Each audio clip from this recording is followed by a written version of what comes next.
L'équipe de France de football reçoit donc Israël dans une ambiance très tendue ce soir au Stade de France. Un match de Ligue des Nations sous haute surveillance. 4000 policiers et gendarmes sont mobilisés à Saint-Denis, en plus des 1600 agents de sécurité prévus par la Fédération française de football dans l'enceinte du stade, mais aussi en dehors. Des agents de renseignement. Le RAID aussi sera présent dans les tribunes.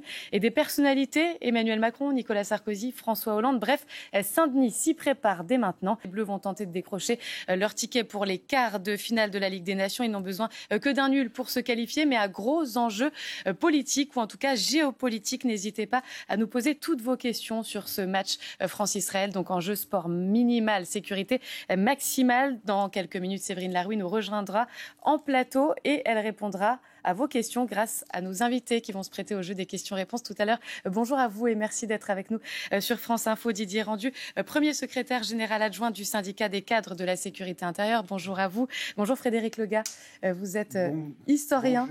Bonjour. Auteur de 5 tomes géopolitiques du football aux éditions Bibliomonde. À vos côtés, Audrey Goutard, notre spécialiste des questions de société et de sécurité pour France Info. Et puis Daïk Odoui, notre éditorialiste politique, qui nous a rejoint aussi pour parler de ce sujet. Didier Randu, c'est vrai que même le sélectionneur des Bleus, Didier Deschamps, a lui parlé d'un contexte lourd et pesant. Le rapport de force, on l'a rappelé, environ 20 000 spectateurs sont attendus, 20 000 supporters, 4 000 forces de l'ordre. Ça fait environ un gendarme ou un policier pour 5 supporters. C'est quand même énorme. C'est un dispositif conséquent qui a été mis en place à la hauteur des risques et des menaces qui pèsent sur cette rencontre de football. Donc c'est bien qu'on prévoit malgré tout quand même des perturbations, en tout cas qu'elles ont été anticipées. Elles ont été anticipées, absolument, que ce soit par le travail d'analyse des services de renseignement, de la Division nationale de lutte contre le hooliganisme, et puis de tous les services de police qui concourent justement à la sécurité de cette manifestation. Mais les policiers sauront répondre présents, comme ils savent toujours répondre présents sur ce type de manifestation sportive. On a aujourd'hui quand même l'expérience, une certaine expérience à faire valoir. Les JO qui sont déroulés, je rappelle, sans aucun incident. On avait en amont la Coupe du Monde de rugby qui avait été un test aussi, qui avait permis de démontrer tout le potentiel des forces de sécurité intérieure. Et qui faisait suite à un petit fiasco aussi, pour le coup, quand on avait accueilli la finale de la Ligue des Champions, où il y avait eu des heurts, mais c'était pas prévu de longue date, puisqu'on avait récupéré cette finale qui devait se tenir à Saint-Pétersbourg. Exactement, la finale de la Ligue des Champions qui s'est tenue il y a 2 ans au Stade de France. Mais c'est toute la capacité aussi d'apprendre et de procéder à des retours d'expérience pour justement savoir adapter les dispositifs de sécurité. Vous disiez, les policiers vont répondre présents comme ils ont toujours répondu présents. Et nous sommes attentifs justement à l'engagement de ces forces de l'ordre-là qui, de semaine après semaine, mois après mois, sont sur le terrain justement pour garantir la paix publique, pour permettre la libre expression des gens qui veulent manifester, se rassembler, assister à des compétitions sportives. Je profite pour dire qu'effectivement, à l'occasion de ces JO, ces policiers-là, ils ont été mobilisés à 200%, ils ont été privés de vacances, on leur a promis des choses et on attend aujourd'hui que les promesses soient tenues. Il y a une continuité du service public, il doit y avoir aussi une continuité de la parole publique, la parole du politique. Donc on attend que les primes promises aux policiers soient versées. On attend aussi que ces derniers puissent prendre... C'est un autre sujet, C'est un autre sujet, mais c'est un sujet important dans le cadre de la forte mobilisation des forces de l'ordre, que ce soit sur le territoire national ou en Outre-mer. Je rappelle aussi qu'il y a beaucoup d'épisodes qui se déroulent sur les territoires ultramarins, que ce soit en Nouvelle-Calédonie il y a quelques mois, en Martinique actuellement et en Guadeloupe. Et cette forte mobilisation-là, elle participe à la fatigue des troupes. Et il faut pas l'oublier, il faut la prendre en compte. Didier Randu, la question de la délocalisation du match, en tout cas on va y revenir pour le côté politique avec vous Daïk, du côté des forces de l'ordre ne s'est pas vraiment posée. Moi, elle ne s'est pas posée du tout, notamment parce que, ça y est, hier, on commémorait les 9 ans des attentats du Bataclan, du Stade de France et des terrasses. Et à l'issue de ces attentats, il y a un message que l'État français avait voulu passer, c'était de dire ne cédons pas à la menace, ne cédons pas au message des terroristes qui veulent laisser la psychose s'installer et la peur nous dominer. Le message aujourd'hui que le gouvernement fait passer et le ministre de l'Intérieur, c'est exactement le même, c'est ne cédons pas à la peur. Nous avons prouvé au monde entier que nous étions capables d'organiser la sécurité d'un événement planétaire, donc à tout le moins pour une rencontre de football où on attend entre 12 et peut-être 20 000 supporters, avec un déploiement de force qui est 4 fois supérieur à ce qui est prévu en temps normal, il n'y a pas de raison qu'on délocalise ce match ou qu'on le reporte ou qu'on l'interdise. Et vous parlez justement du ministère de l'Intérieur. Bruno Retailleau, dès vendredi matin, c'est vrai, a dit que la France ne reculerait pas, car cela reviendrait à abdiquer, je cite, face aux menaces de violence et face à l'antisémitisme. C'est ce qu'il a écrit dès vendredi, après les violences à Amsterdam, sur X. Dit rendu, ça a évidemment changé les choses, le fait que toutes ces personnalités politiques disent venir dans les tribunes en termes de sécurisation. Alors ça rajoute naturellement une sensibilité supplémentaire. Alors après, on est quand même sur des dispositifs distincts, mais qui sont finalement intégrés. La sécurisation d'événements sportifs et de mouvements de foule qui concernent tout ce qui est la gestion de l'ordre public, et puis la protection des personnalités qui est traitée par un service particulier du ministère de l'Intérieur, la Direction générale de la police nationale, qui est le service de la protection, qui a pour but simplement de sécuriser et d'accompagner ces personnalités. La difficulté, justement, c'est d'imbriquer ces deux dispositifs pour qu'à un moment donné, cette sensibilité supplémentaire ne vienne pas créer un point de rupture ou en tout cas de fragilisation du dispositif global. Et puis vous parliez de la fatigue aussi qui est accumulée. C'est vrai que rajouter des personnalités, pour vous, ça a été complexifier encore la tâche de cette sécurisation globale ou pas spécialement ?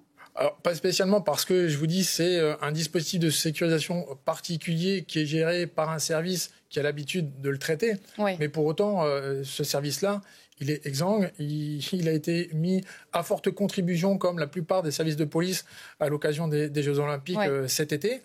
Quand on sait le nombre de délégations qui étaient présentes, le nombre de personnalités qui étaient présentes sur le sol français, bien évidemment, vous doutez bien que ce service de protection des personnalités, il a été mis aussi à rude épreuve. Donc, bien évidemment, c'est l'ensemble des services qui sont contraints par l'organisation de cette manifestation.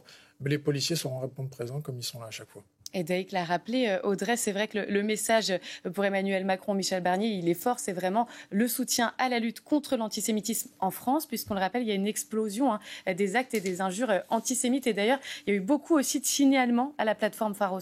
Oui, effectivement, les faits antisémites en France sont en hausse de 192% au premier semestre 2024. 192%, c'est énorme, ça fait plusieurs centaines de personnes en plus. On est à 887 faits antisémites qui ont été recensés sur les 6 premiers mois de cette année. Donc là, c'est pour 2024, 6 premiers mois 2024. Donc on est effectivement dans une augmentation importante. Et ce qui préoccupe le plus aujourd'hui les pouvoirs publics, c'est le rajeunissement des auteurs. Effectivement, on se rend compte qu'il y a que les auteurs, certainement via les réseaux sociaux, etc., et puis parce que il y a une empathie vis-à-vis de la cause palestinienne qui se manifeste chez les jeunes générations, eh bien certains d'entre eux font des amalgames et débordent en s'attaquant aux Juifs de France. Donc il y a effectivement cet environnement, cette ambiance qui crée de la violence verbale ou physique et qui est notée par les pouvoirs publics et qui inquiète énormément les pouvoirs publics. Et je rajoute que la grande majorité de ces faits de violence ont lieu en région parisienne. Effectivement, là où il y a le plus de concentration d'événements et qu'ils sont généralement, ils augmentent à chaque fois selon des événements qui se déroulent au Proche-Orient. On peut dire que dès que il y a une vraie corrélation entre ce qui se passe sur le terrain oui, tout à fait. Il y a des exemples qui ont été pris. Antisémites. Il y a des exemples qui ont été pris, par exemple la plus forte augmentation d'agressions verbales, physiques ou de tags sur les murs, etc. a été après le bombardement du camp palestinien de Rafah à Gaza le 27 mai dernier, qui avait fait, je vous le rappelle, 45 morts et 249 blessés. Donc là, à ce moment-là, il y a eu un boom des agressions. Donc on voit bien effectivement qu'il y a une corrélation entre les événements qui se déroulent là-bas et les agressions. Frédéric Lega, cette importation du conflit israélo-palestinien, c'est vrai, sur le territoire français, elle se voit partout, dans le football aussi, en tout cas dans le supporterisme ? Alors, pas encore, mais alors, je voudrais revenir sur ce que vient de dire Audrey Goutard sur le sondage de l'IFOP sur l'état de l'antisémitisme en France. Ouais. Il y a quand même un résultat qui m'a choqué, c'est qu'il y a 23%, c'est-à-dire carrément pour ne pas dire un quart des 18-35 ans de la jeunesse qui considèrent que s'en prendre à une personne qui soutiendrait Israël, en fait, c'est pas grave. Taguer une mosquée, en fait, on peut. Je veux dire, c'est un sondage, c'est le dernier sondage IFOP sur l'état de l'antisémitisme en France qui fait froid dans le dos. Didier Randu, vous l'avez constaté, évidemment, cette importation du conflit israélo-palestinien en France. Oui, bien sûr, on l'a constaté, et comme ça a été dit, avec un rajeunissement des auteurs, ça c'est une réalité qu'on constate aussi, une forme de déresponsabilisation avec parfois le sentiment que ceux qui expriment des idées antisémites sont dans leur bon droit parce qu'il s'agit simplement pour eux que de faire valoir la liberté d'expression. Il faut simplement rappeler sur ce plateau que l'antisémitisme, c'est pas la liberté d'expression, c'est un délit. Un délit qui est passible de peine de prison, alors qu'il prend diverses formes. Mais voilà, c'est une infraction et la police s'attache à traquer les auteurs, quelle que soit la manifestation de cet antisémitisme. Après, moi, j'oublie pas aussi que certains responsables politiques ont un poids là-dedans, notamment quand sur des rassemblements, je pense notamment septembre dernier, quand vous avez un militant proche de la cause islamiste, Monsieur Elias Imzalen, qui prône l'intifada sur le sol français. Quand vous avez un élu de Grand Chaumont qui regrette de ne pas en avoir été à Amsterdam parce qu'il aurait fait courir quelques juifs. Moi, je trouve que ces propos-là, de la part de responsables politiques, ou en tout cas sous couvert de réunions organisées par des partis politiques, ce sont des propos inquiétants dans lesquels, naturellement, la jeunesse ne peut pas s'y retrouver. Elle n'a plus de repères, elle n'a plus de valeurs. Et quand le politique lui-même dérape, ça pose de vraies questions. Mac, lui, nous demande sur le dispositif de sécurité, est-il vrai que les policiers israéliens sont aussi présents pour ce match? Si oui, est-ce un manque de confiance dans nos forces de l'ordre? C'est à vous que s'adresse, Didier Randu, cette question. Alors, vous savez, l'équipe israélienne a alors de manière générale, et quelle que soit la discipline sportive, l'habitude de se déplacer avec son équipe de protection. C'était déjà le cas aux Jeux Olympiques. Et ce sera vraisemblablement encore le cas ce soir. C'est pas du tout un manque de confiance, mais il faut repartir peut-être un petit peu en arrière, se rappeler ce qui s'est passé aux Jeux Olympiques de Munich en 1972. Donc il y a l'histoire, pour savoir ce qui se passe aujourd'hui et bien le comprendre, il faut savoir aussi regarder dans le rétroviseur, analyser ce qui s'est passé, en tirer des leçons. Aujourd'hui, il n'y a pas du tout un manque de confiance des forces de sécurité françaises. On aura les unités d'élite qui seront présentes dans l'enceinte du Stade de France et aux abords, mais c'est de tradition, et notamment suite aux événements que j'ai rappelés, que les équipes israéliennes se déplacent avec leurs unités de protection. Il y a une collaboration entre la police française et la police israélienne. Comment ça s'organise ? Ça s'organise avec les services de la coopération internationale et de sécurité, avec des agents de sécurité intérieure présents sur le sol israélien et à l'inverse des agents de l'État d'Israël qui sont présents sur le sol français. Et la coopération se passe de manière tout à fait aisée. Didier Randu, ça veut dire, la question que Nicolas nous pose, elle sous-entend, ça veut dire que le drapeau palestinien représente un risque de trouble à l'ordre public aujourd'hui dans un stade ? Bien évidemment, dans le contexte géopolitique qui a été rappelé et la connotation du message qui serait véhiculé au moment du déploiement du drapeau, on comprend bien le risque de trouble à l'ordre public qui a parfaitement été appréhendé par le préfet de police, qui interdit justement l'exhibition de tels drapeaux et la volonté de rapidement arrêter les gens qui voudraient se livrer à ce type d'acte. On aura d'ailleurs, et c'est assez inédit, des policiers présents tout autour de l'enceinte du stade, mais également présents dans l'enceinte du stade pour prêter leur concours aux stadiers et aux agents mis à disposition par la Fédération française de football pour pouvoir rapidement intervenir si tel était le cas. Beaucoup de questions autour de l'organisation de ce match, de cette compétition au Stade de France ce soir, à commencer par Annie. Elle nous demande, est-ce bien nécessaire d'organiser un match de football dans ces conditions ? Je vous mets aussi la question de Vincent, la question de Vincent qui concerne l'organisation de cette compétition. Un policier pour 5 supporters, c'est ce qu'on disait tout à l'heure sur notre plateau, pour un simple match de foot, quel en est le coût ? Et cet argent ne pourrait-il pas servir à autre chose, du social par exemple ? Didier Randu ? par rapport Oui, à cette organisation. Moi, je le disais en préambule aussi. Alors, sur l'aspect finances publiques, il m'appartient pas de faire de commentaires.